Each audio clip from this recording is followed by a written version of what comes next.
안녕하세요. 저는 결혼 3년 차에 지방에 거주하는 평범한 남자입니다. 저희 집은 남들과 비교해서 가난한 축에 속해 있었습니다. 어릴 때는 크게 느끼지 못했는데 자라면서 점점 친구들과 비교해 보았을 때 가난하다는 사실을 알았고요. 아버지, 어머니 두 분 다 정말 부지런히 밤낮을 가리지 않고 열심히 일을 하셨지만 좀처럼 일이 뜻대로 풀리지 않는 경우들이 많아 항상 살림살이는 나아지지 않았습니다. 그래도 없는 형편에 저와 제 동생 기죽이지 않겠다고 남들 입는 옷, 신발들은 식비를 아껴가면서까지 마련해 주셔서 항상 지금까지도 저는 제 부모님이 정말 안쓰럽고 고맙고 부모님이란 말만 들어도 눈물부터 나옵니다. 그렇게 힘들게 뒷바라지 해주신 덕분에 그래도 서울에 있는 대학을 나와 제 앞가림 정도는 하면서 살게 되었습니다. 그러다 직장 거래처에서 제 와이프를 만나게 되었고 거래처 사장님의 딸이었는데 어떻게 매번 부딪히는 일도 많았고 서로 비슷한 공감대를 가지고 있어서 빨리 가까워지게 되었습니다. 아내는 저와는 반대의 환경에서 자랐다고 했습니다. 외동딸이라 사랑도 듬뿍 받으면서 일찍부터 사업이 안정적으로 굴러가던 아버지 때문에 모자란 거 모르고 살아왔다고 하더라고요.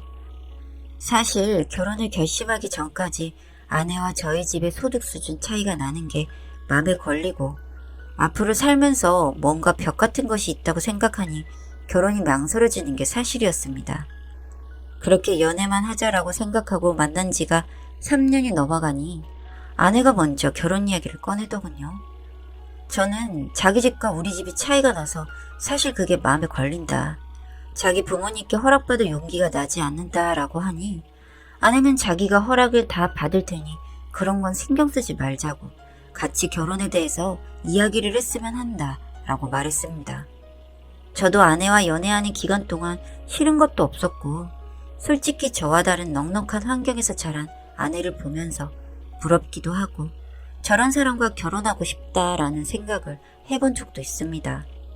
그래서 흔쾌히 그러겠다라고 대답하고 결혼 준비부터 결혼식까지 부족한 것 없이 처갓집 도움을 받아 일사천리로 결혼을 하게 되었습니다.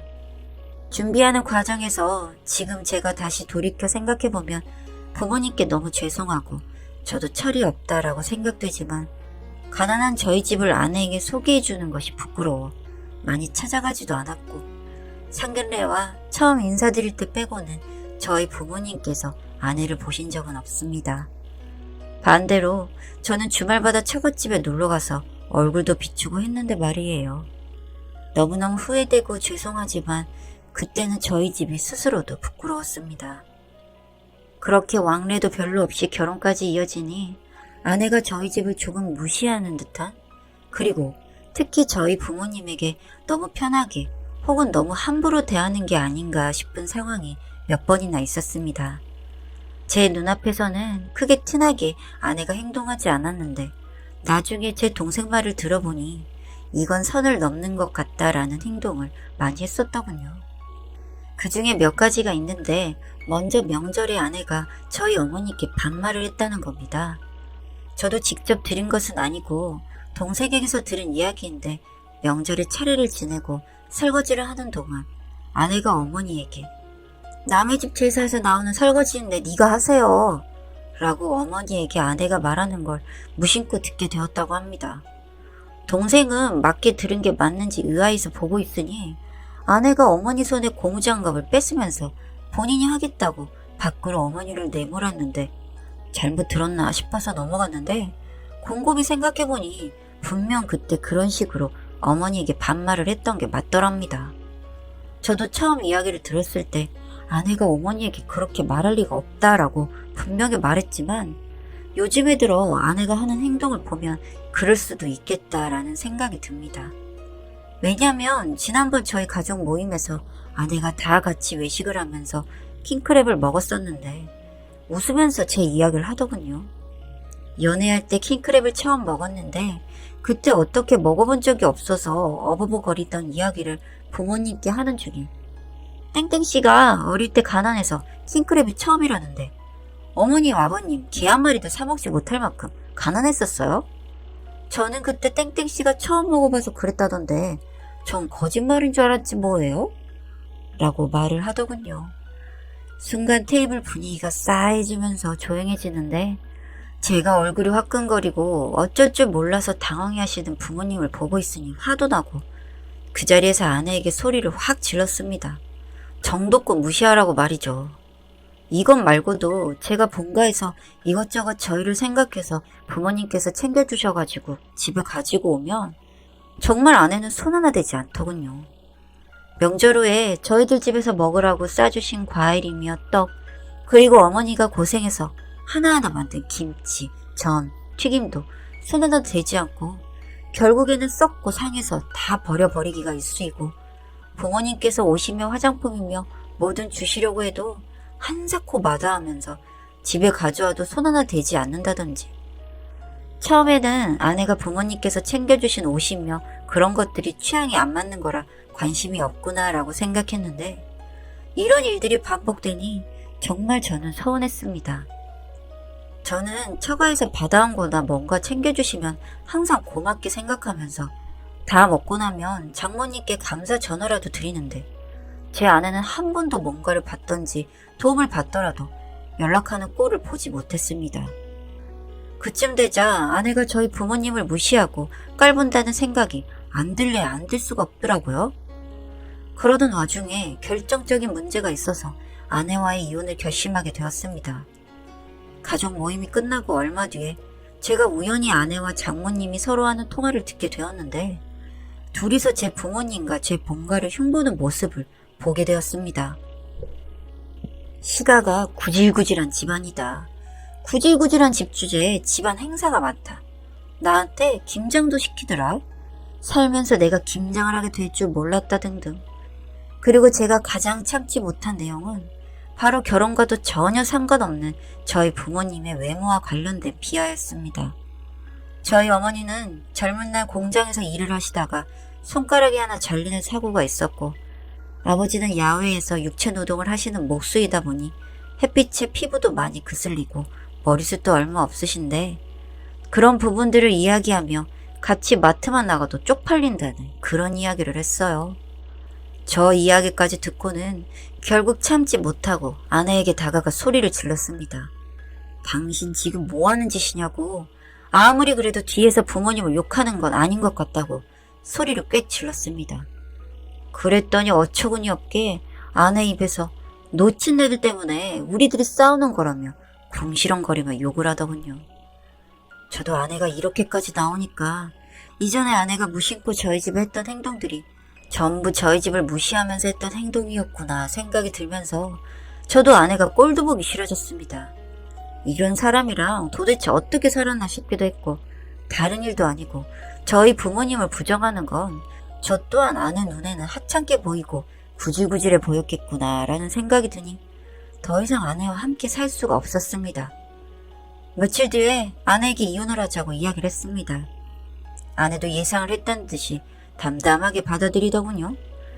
하긴 그렇게까지 욕을 했는데 이혼을 하지 않은들 앞으로 저희 집과 부모님을 어떻게 보겠습니까? 이렇게 일이 마무리되는가 싶었는데 며칠 뒤에 또 아내 때문에 사단이 났습니다. 장모님과 제 아내가 저희 집으로 찾아와서 깽판을 부렸다네요. 수준 안 맞는 집이랑 결혼을 시키는 게 아니었는데 며느리로서 시어머니 흉을 조금 볼 수도 있는 거지. 그걸 트집 잡아서 이혼을 시키냐는 둥. 이혼년 돼서 앞으로 어떻게 할 거냐는 둥. 온갖 행패를 부리고 갔었다고 합니다. 저희 부모님들은 제가 아직 이혼을 한다는 이야기를 드리지 않아 대답 한 번 하지 못하고 어리둥절하시다가 온갖 욕을 듣고만 계셨다고 하네요.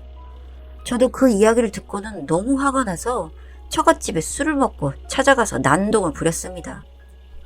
그렇게 귀한 금쪽 같은 따님이면 왜 결혼을 시키셨고 그렇게 저희 집에 사는 결혼 생활이 힘들었으면 말이라도 하지 그랬냐고.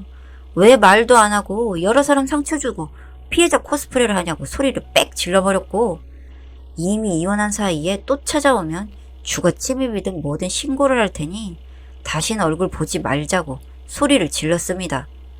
그동안 부부 생활을 하면서 집에서는 설거지 한 번, 빨래 한 번 본인 손으로 개본 적 없는 와이프에게 저도 더는 아쉬울 게 없었기 때문에 정말 후련하게 이혼도 했고요. 그렇게 이혼을 하고 나니 저희 부모님께 마음껏 찾아뵙고 인사드릴 수 있어 좋았습니다. 그동안 하고 싶었던 외식도 하고 서서히 저희 가족은 평온한 생활로 돌아올 때쯤 전 와이프에게서 연락이 왔습니다. 받을 필요 없다고 생각했지만 또 피할 필요 없다고 생각해서 받았더니 아주 차분한 목소리로 얼굴 한번 보고 싶다고 하는 겁니다. 그래서 집 근처 카페에서 만나기로 하고 먼저 도착해 기다리고 있었습니다. 문을 열고 전 와이프가 그간 확 나이 들어버린 듯 생기 없는 얼굴로 제 앞에 앉더군요. 왜 보자고 했냐고 시간 없으니 할 말만 했으면 좋겠다고 차갑게 말했습니다. 그런데 오른손잡이던 여자가 왼손으로 커피잔을 잡고 있더군요. 그래서 그런가 보다 하고 있는데 갑자기 눈물을 뚝뚝 흘리며 미안하다고 사과를 시작하더군요. 당황스러웠지만 우는 그 여자를 앞에 두고 그저 바라만 보고 있었습니다. 한참을 울고 나더니 진정이 됐는지 저에게 말하더군요. 저와 이혼하고 난 후에 자기에게 큰 사고가 있었다고요. 누구를 탓할 수도 없이 온전히 자신의 잘못으로 일이 일어났는데 그 결과로 손가락 하나를 잃었다고 하는 겁니다. 정말 오른손에 있는 손가락 중 하나가 자리에 없더군요. 어쩌다 이렇게 되었냐 물으니 늦은 밤 술 한잔 마시고 음주운전을 하고 집으로 돌아왔다고 합니다. 그때까진 괜찮았는데 무슨 정신이었는지 자기 손을 문틈에 둔 채 차 문을 닫아버렸고 난리가 한번 나고 붙여보려고 수술도 했지만 너무 망가져버려서 불가능했다고요. 그렇게 손가락 하나를 잃고 나니 알게 되었다고 합니다. 그동안 자신이 저희 엄마에게 내뱉었던 말들이 아주 못된 말이고 미쳤었다고요. 그러면서 울며 빌기 시작했습니다. 다시 살자고 하는 것도 아니라면서 그저 상처받았을 당신 가족들에게 정말 사죄하고 싶어서 이렇게 찾아온 거라고요. 자신이 같은 아픔을 겪어보니 알겠더랍니다. 주변의 시선만으로도 주눅들고 죽고 싶은 마음을요. 그렇게 그 여자는 사과를 하고는 돌아가더군요. 집으로 돌아오는 길에 참 여러 가지 마음이 들었습니다. 사람 인생이라는 게 참 알 수 없다고요. 우리 어머니의 빈 손가락을 볼 때마다 눈물이 차오르고 마음이 무너지곤 했었는데 이젠 어머니의 빈 손가락을 볼 때마다 또 한 사람이 떠오를 것 같다는 예감이 들었습니다. 이런 결과를 바란 건 아니었지만 정말 하늘에서 내려다보는 그 누군가가 있긴 한 건지 천벌이 이렇게도 내려지는구나 싶었습니다. 열심히 착하게 살아야겠다는 다짐도 함께하게 됐고요. 저는 이제 그동안 고생하신 부모님을 위해서 열심히 효도하며 살아가려고 합니다. 긴 글 읽어주셔서 감사합니다.